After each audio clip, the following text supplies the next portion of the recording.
Яг манай дарсны үнийн хувьд гэх юм бол 34 мянгаас сая 300 мянган хооронд байгаа. Ер нь бол нэг тийм хитрхи үнэтэйч биш, хитрхи хямдч мууч биш тийм.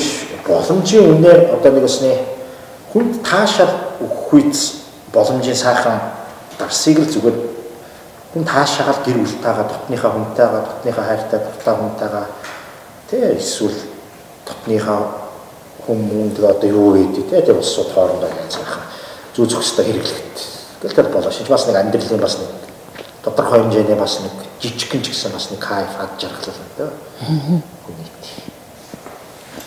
Чөлөөцөг харамгүй үрдэг хобби гэвэл яг одоо өнөөдрийн байдлаар юу вэ?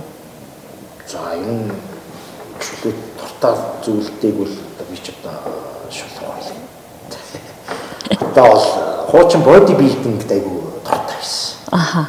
Одоо гитараар тогломоор. Тэгэхээр энэ л одоо классик гитарыг гоё тоглоё, рок гитарыг гоё тоглоё. Тэгээ гитартаа л илүү хамаагүй. Ган бас уншаад байгаа юм шүү. Яг зүгээр гитар тоглонгоо гоё дуулахад босох хэрэгтэй л дээ. Мэдээж хүн хөдөлмөрлөх хэрэгтэй, цаг заавах хэрэгтэй. Юм тэгэл ийм л зүйлд одоо цаг заавал зарж байгаа. Олсон орлогоо одоо гитаранд зараа.